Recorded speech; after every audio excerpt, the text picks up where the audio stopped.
Avant que les étoiles ne remplissent le ciel et que le premier homme ne pose le pied sur la terre, il y avait une pierre céleste et rayonnante comme le monde n'en avait jamais vu.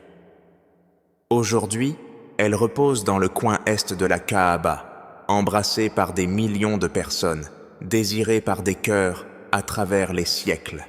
Et si je vous disais que cette pierre n'est pas qu'une relique, qu'elle n'est pas qu'une histoire, qu'elle est un témoin divin, un morceau de paradis posé sur terre. Voici l'histoire de la pierre noire, Al-Hajar al-Aswad. Une histoire qui commence dans les cieux, se tisse entre les mains des prophètes, unit les tribus en guerre, absorbe nos péchés, et, un jour, prononcera votre nom devant votre Créateur. Bien avant que les déserts d'Arabie ne connaissent les pas des pèlerins, bien avant que la Mecque ne soit un sanctuaire de dévotion, il existait un objet sacré que le monde des hommes n'avait pas touché. Il ne s'agissait pas d'une création ordinaire de roche ou de sable. C'était un don céleste, formé au-delà du voile de l'invisible, façonné au paradis même. La pierre noire, Al-Hajar al-Aswad, n'a pas émergé du sol de la terre, mais est descendue à travers les couches des cieux, Dieu par ordre divin.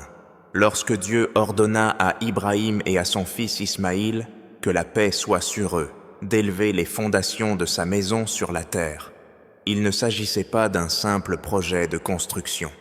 C'était un moment où la volonté divine rencontrait l'obéissance prophétique, et dans les dernières étapes de leur travail, un coin de la Kaaba attendait quelque chose de spécial, quelque chose qui n'était pas de ce monde. Dans ce moment de silence sacré, alors que les prophètes soulevaient des briques et gravaient la foi dans la pierre noire est descendue des cieux, non pas comme un objet sans vie, mais comme un signe lumineux, marqueur lumineux de pureté. Le messager d'Allah nous dira plus tard, la pierre noire descendit du paradis, et elle était plus blanche que le lait, mais les péchés des enfants d'Adam la rendirent noire, l'ont rendue noire. Imaginez cela, si pure qu'elle éclipsait la lumière de la lune, si brillante qu'elle semblait porter l'odeur du paradis lui-même. Ce n'était pas de la pierre, c'était de la lumière sous une forme solide. Lorsque Ibrahim et Ismaïl l'ont placée avec révérence dans l'angle oriental de la Kaaba, le monde a témoigné du point de rencontre entre les cieux et la terre. Cet acte n'était pas seulement architectural, il s'agissait d'un théâtre sacré, de prophètes travaillant selon la volonté de leur Seigneur et d'une relique céleste complétant la structure divine. Plus qu'un lieu physique, c'est une station spirituelle qui est inaugurée. Pour ceux qui suivraient, la pierre noire deviendrait un point de concentration, de désir, de souvenir. Elle n'était pas seulement une partie de la Kaaba, elle en était le cœur. Pourtant, aussi pur qu'il ait été à l'origine, son voyage dans le temps a reflété le nôtre. Radieux au départ, il n'a pas été épargné par les épreuves du monde. Ce qui était autrefois blanc comme le lait finirait par s'assombrir, non pas à cause de l'âge ou de l'érosion des vents du désert, mais à cause de quelque chose de bien plus profond, notre propre humanité. Au fil des générations, les pèlerins sont venus, le cœur plein d'espoir, de regret, d'amour et de nostalgie, ils ont tendu la main vers la pierre noire. Certains l'ont touchée avec des doigts tremblants. D'autres sont tombés dessus, les joues baignées de larmes. Et chaque fois qu'un croyant l'a touchée avec sincérité, la pierre absorbait la douleur qu'il portait. Plus qu'une simple relique de pierre, elle devint un vaisseau de repentir, un compagnon silencieux pour ceux qui cherchaient le pardon. Ce n'était pas de la décrépitude, ce n'était pas une perte, il s'agissait d'une transformation spirituelle. La pierre témoignait de la faiblesse humaine, non pas pour condamner, mais pour honorer la lutte. À chaque contact d'un pécheur, en quête de miséricorde, la pierre noire prenait sur elle une partie de son fardeau. C'est ainsi que, lentement, le blanc lumineux devint gris, puis sombre, puis noir. Pourtant, elle restait vénérée, tout comme l'âme, bien que tachée, reste précieuse aux yeux d'Allah lorsqu'elle lui est rendue. Notre bien-aimé prophète a confirmé cette vérité. Il ne l'a pas voilée par des métaphores ou de la poésie. Il l'a dit clairement. La pierre est devenue noire à cause des péchés des enfants d'Adam. Elle porte le poids spirituel. Elle porte le poids spirituel de notre Ummah, comme un enregistreur des chuchotements de l'âme, comme un cœur enveloppé de pierre. Et tout comme le cœur humain peut s'assombrir avec le péché et s'éclaircir avec le repentir, la pierre noire a reflété notre état spirituel collectif. Aujourd'hui encore, la pierre, enfermée dans son cadre d'argent, reste un point d'intimité entre le serviteur et le Créateur. Elle ne porte pas de jugement, mais une mémoire. Elle nous rappelle que même si nous tombons, nous pouvons nous relever. Même si nous sommes tachés, nous pouvons être purifiés. Que chaque main qui l'atteint, chaque voix qui crie à ses côtés, n'est jamais ignorée. Elle est sacrée non pas parce qu'elle reste intacte, mais parce qu'elle a touché le cœur de tant de personnes. Au fil des siècles, la pierre noire est restée dans son coin, mais elle n'a pas été épargnée par l'histoire de l'humanité. À chaque nouvelle génération, les rituels entourant la Kaaba se sont poursuivis. Le tawaf, qui consiste à faire 7 fois le tour de la maison sacrée, commence et se termine à l'endroit où se trouve la pierre noire. Les pèlerins arrivaient de tous les coins du monde, leur cœur attiré comme des aimants vers l'étreinte de la Kaaba. Lorsqu'ils atteignaient ce coin particulier, ils levaient pour la main. Certains ont eu la chance de l'embrasser, d'autres l'ont touché du bout des doigts, la plupart ont simplement levé leurs paumes en signe de révérence et ont prononcé « Bismillah, Allahu Akbar ». Cet acte, ce moment profondément symbolique, n'est pas le fruit d'une superstition. Il n'est pas ancré dans le culte des idoles, c'est un geste d'amour, d'obéissance, de connexion. Nous ne croyons pas que la pierre ait un pouvoir en soi. Nous ne la prions pas. Nous suivons le messager qui l'a embrassée, parce qu'il a été guidé par celui qui l'a créé. Aucun moment n'illustre mieux cette vérité que la déclaration d'Omar ibn al-Khattab, le deuxième calife de l'islam. Devant la pierre, il déclara « Par Allah, je sais que tu n'es qu'une pierre. Tu ne peux ni nuire ni profiter. Si je n'avais pas vu le prophète d'Allah t'embrasser, je ne t'aurais pas embrassé, ne t'aurais pas embrassé. » Ces mots résonnent à travers le temps, rappelant à chaque génération qu'en Islam, la foi s'enracine dans le suivi du prophète, non pas dans les reliques, mais dans la révélation, non pas dans la superstition, mais dans la soumission. Ainsi, la pierre continue d'être embrassée, non pas pour ce qu'elle est, mais pour ce qu'elle représente, l'obéissance, la tradition, continuité. Chaque tour de la Kaaba commence et se termine par cette pierre, comme pour dire « Notre voyage commence par l'obéissance et se termine par elle aussi ». Dans ce rituel, le temps s'effondre. Chaque croyant est lié à Ibrahim, à Ismaïl, à Muhammad. Le baiser n'est pas seulement celui des lèvres, il est celui des cœurs qui se soumettent à l'ordre divin. Mais la pierre noire s'est également trouvée à la croisée des chemins. Dans un moment de tension pré-islamique, bien avant la révélation du Coran, les tribus de Quraysh se sont retrouvées en désaccord. La Kaaba avait été endommagée par une inondation et était en train d'être reconstruite par leurs mains collectives. Mais lorsque vint le moment de remettre la pierre noire à sa place, l'orgueil s'exacerba. Chaque tribu réclame l'honneur, aucune ne veut céder. Les voix se font plus dures, des épées furent presque dégainées. Le sang allait couler sur une pierre. En désespoir de cause, les anciens prirent une décision. Le prochain homme qui franchirait la porte de la mosquée déciderait. Cet homme, Muhammad, n'est pas encore un prophète, mais il est déjà connu sous le nom d'Al-Amin, l'homme de confiance. Dès son entrée, la foule est soulagée. C'était un homme que tout le monde respectait. Ils acceptent son jugement sans poser de questions. Ce qu'il fit ensuite révéla l'éclat d'un futur messager. Il ne favorisa aucune tribu. Il n'a pas demandé de vote ni de discours. Au lieu de cela, il appela un tissu, plaça la pierre noire au centre et demanda à un représentant de chaque tribu d'en soulever un coin. Ensemble, ils portèrent la pierre à sa place, puis, de ses mains bénies, Muhammad la plaça dans le mur de la Kaaba. La Kaaba, ce qui aurait pu se terminer en guerre, devint un moment d'unité. Un seul tissu, plusieurs mains, un seul chef, pas de sang, pas de division.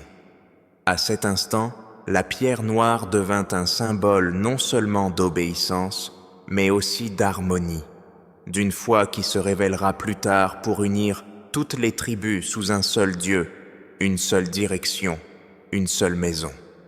Ce n'était pas seulement une solution intelligente, c'était une intuition divine, une préfiguration du rôle à venir du prophète. Avant même le Coran, sa vie était déjà une miséricorde pour le peuple. Et la pierre qu'il a posée ce jour-là n'a pas seulement marqué un coin de la Kaaba, elle a marqué le cœur du message à venir. L'unité triomphe de l'ego, la sagesse l'emporte sur l'orgueil et le sacré est mieux honoré lorsqu'il rassemble les gens, mais l'histoire de la pierre noire n'est pas toujours radieuse. Certains moments de son héritage ébranlent l'âme, des moments où la sainteté du haram a été violée, où les échos de la talbiya ont été noyés par des cris d'horreur. Le plus sombre de ces moments a peut-être eu lieu en l'an 317 Hijri, 930 de l'ère commune, lorsque le silence sacré de la Kaaba a été rompu non pas par des pèlerins en dévotion, mais par des lames trempées dans le sang. Une secte fanatique connue sous le nom de Karmatiens, dont les croyances s'éloignaient de l'unité de l'islam, a lancé une attaque sur la Mecque pendant la saison du Hadj. Leur haine n'était pas seulement idéologique, elle était violente, impitoyable et blasphématoire. Ils ont déferlé sur le haram comme une tempête de cruauté. Armés et impénitents, ils ont massacré les pèlerins venus des 4 coins du monde musulman. Hommes, femmes et enfants sont tombés sur place, pris dans l'acte d'adoration, incapables de comprendre la profanation qui se déroulait sous leurs yeux. Le sang s'est mêlé au sable de la Mecque, la maison d'Allah où chaque pierre s'est embrassée et priée, où les anges descendent pour bénir, est devenue un champ de bataille. Les cris des innocents remplacent les échos de la prière. Mais les karmates ne se sont pas arrêtés là. Leur crime était encore plus profond, ils touchaient au cœur de la tradition islamique. Ils se sont approchés de l'angle oriental de la Kaaba et, avec une détermination cruelle, ils ont arraché la pierre noire de son emplacement sacré.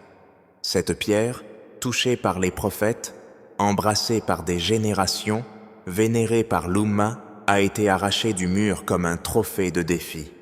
Puis, avec une arrogance qui a stupéfié le monde, ils l'ont emportée hors de la Mecque. Pendant 22 longues années, la Kaaba s'y est restée inachevée. L'angle oriental, autrefois illuminé par une pierre envoyée du paradis, était désormais vide. C'était une blessure dans le cœur de chaque croyant. Les pèlerins ont continué à accomplir le Hadj. Ils continuaient à faire le tawaf. Mais il manquait quelque chose. Chaque circuit qui se terminait à ce coin de rue rappelait l'absence. Chaque main levée pointait vers un vide. La perte physique de la pierre s'accompagnait d'une profonde douleur spirituelle. Les karmates transportèrent la pierre noire jusqu'à leur forteresse, dans l'actuel Bahreïn. Là, ils la traitèrent non pas comme une relique d'origine divine, mais comme un objet de moquerie. Certains rapports suggèrent mais ceux qui l'ont encore profanée, la jetant de côté, la traitant comme un objet commun, niant sa signification pour le monde musulman. Pour eux, la pierre symbolisait la foi qu'ils cherchaient à ébranler.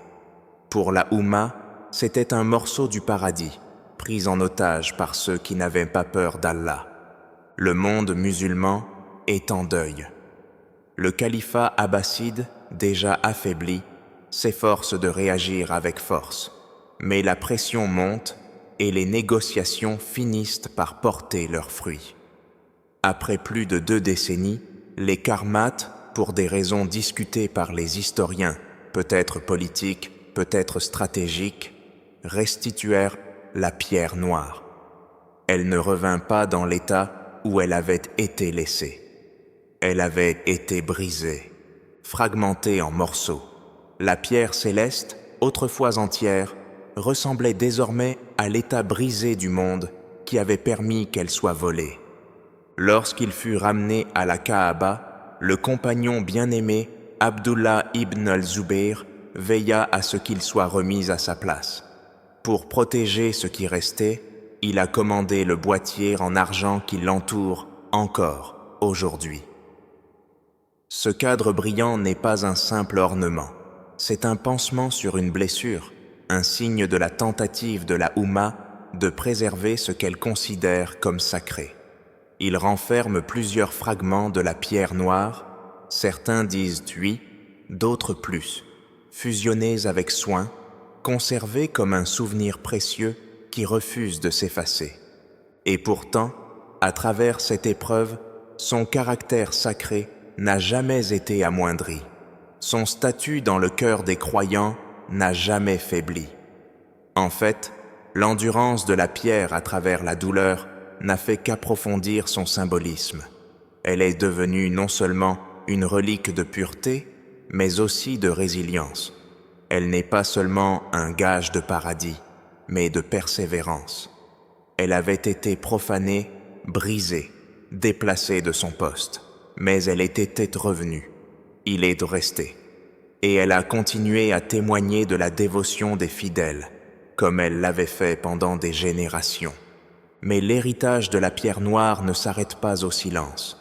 Bien qu'elle ne puisse pas parler maintenant, le prophète a révélé une vérité qui lève le voile sur l'avenir et oblige tous les cœurs à s'arrêter.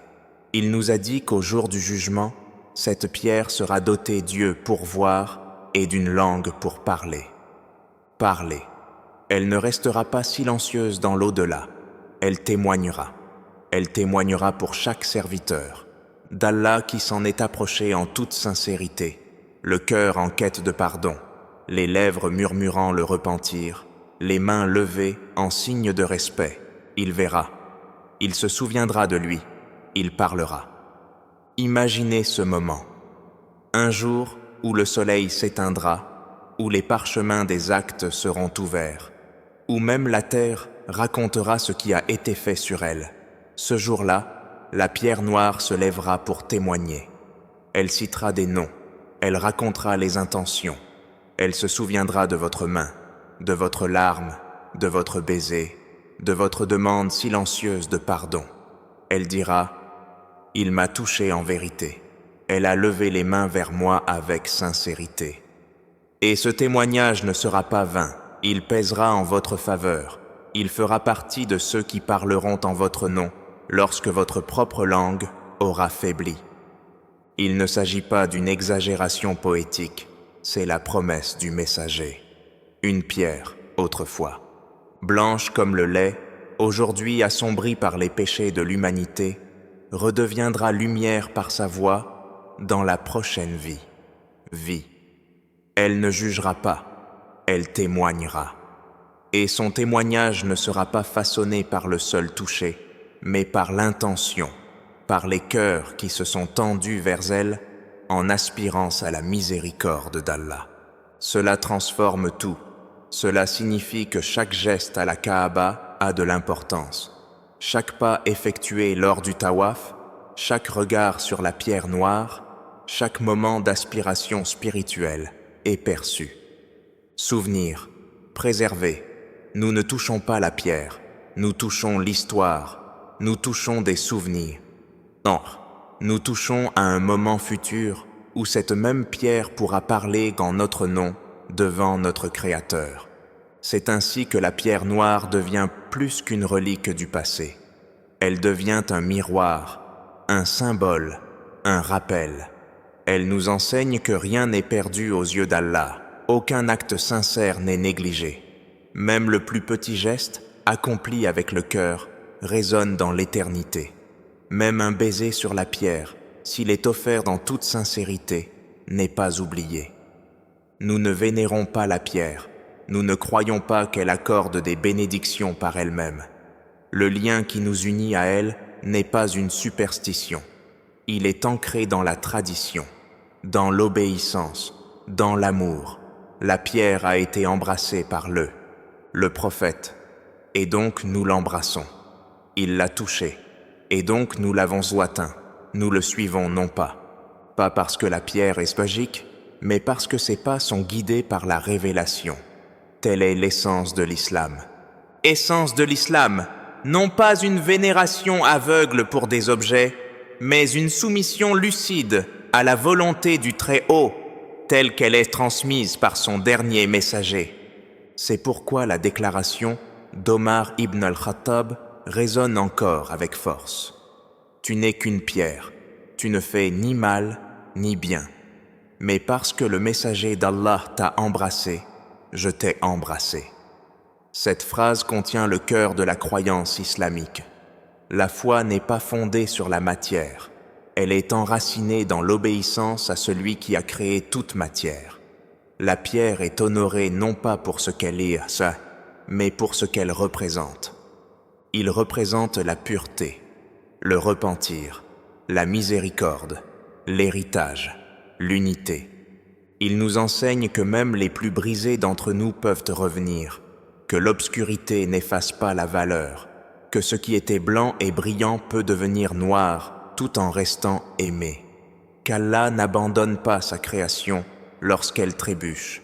Il la restaure, il la préserve, il l'entoure d'argent, non pas pour cacher ses défauts, mais pour montrer sa résilience.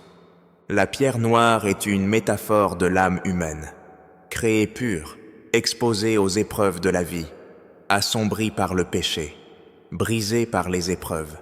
Pourtant, elle est toujours chérie, toujours digne d'être touchée, toujours capable de témoigner de la sincérité qui a jadis vécu en nous. Au-delà de ce symbolisme personnel, la pierre est aussi un symbole d'unité. Elle était au centre d'une crise entre les tribus, et elle est devenue la solution qui a guéri leur division. Le fait qu'une seule étoffe ait été soulevée par de nombreuses mains est une leçon toujours d'actualité. Dans un monde de division, entre les nations, les races, les idéologies, la Kaaba reste immobile, et la pierre noire nous rappelle que nous pouvons encore porter ensemble le poids sacré. Son voyage du paradis à la terre, de l'éclat à l'obscurité, de la paix à la profanation et vice-versa, reflète notre expérience humaine collective. Mais plus que tout, elle nous rappelle que même le plus petit, le plus simple des gestes d'adoration sincère est écrit, mémorisé. Et qu'un jour, il sera entendu, et lorsque cette pierre prononcera votre nom, elle ne parlera pas de perfection, elle parlera d'effort, d'aspiration, d'espoir, et par la miséricorde d'Allah, cela peut suffire. C'est ainsi que la pierre noire demeure, silencieuse pour les oreilles, mais résonnant profondément dans l'âme.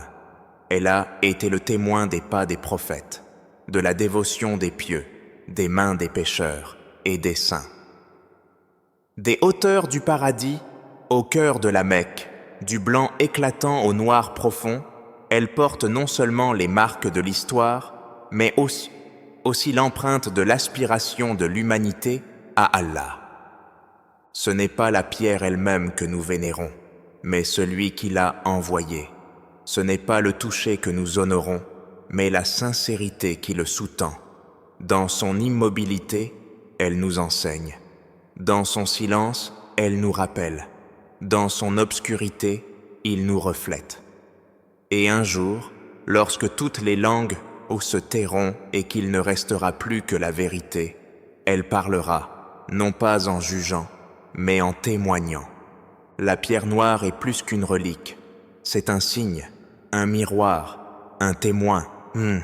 Et dans son histoire, nous trouvons la nôtre.